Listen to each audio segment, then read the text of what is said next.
Hello, instructions for table 7C. Go ahead and open a blank Word document. This time I'm going to do it right. I'm going to do a before and after. So the first one is just a basic table that is only 2 columns and 5 rows. So 2 by 5. And I'll go ahead and fill in the information. Use my tab.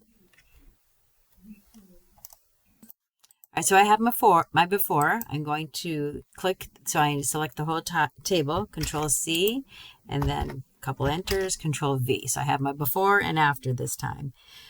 So on this one, we're going to add another column. So I'm going to click in here, and I'll just type store region, and then I'll just use my down arrow.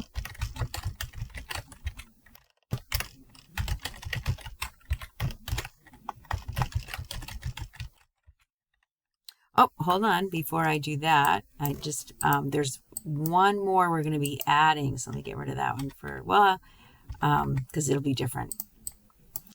So I want to add after Javier, Laura. So I'm going to click in here so I get a whole new blank one, and then I'll type in Laura. And that one is Northeast.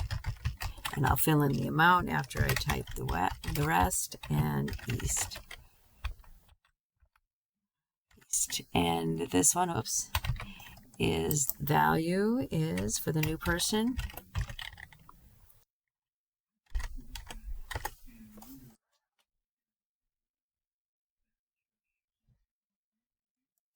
Okay, so now we're left to format.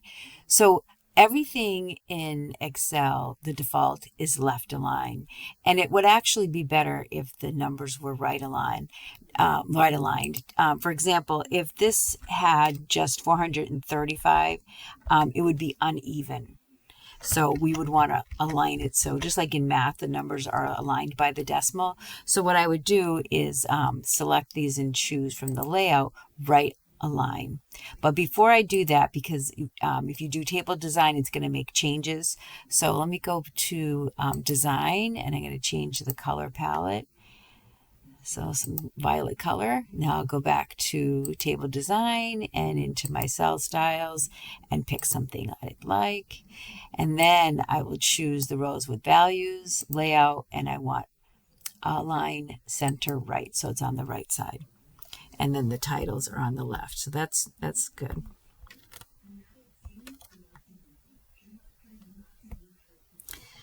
Again, we can increase the font size because the title is a little small, so I can increase it so that they're larger. You want to put it, it's already in bold.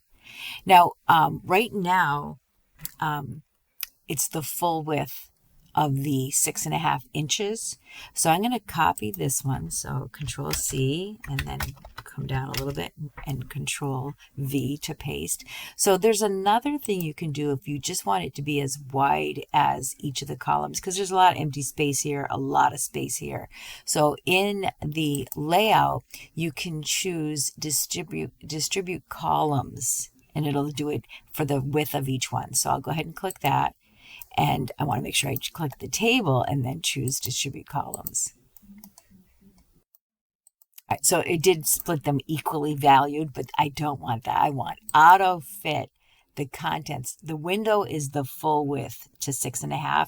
I'm going to do to fit for the size of what's in each of the columns. So fit contents. So it did make it. It needed this one to be as wide as it is because of the title, and the others are smaller. But it's not centered. So if you click this little box here to select the entire table, you can choose center right here, and it puts it in the middle. So we actually have a before, and an after.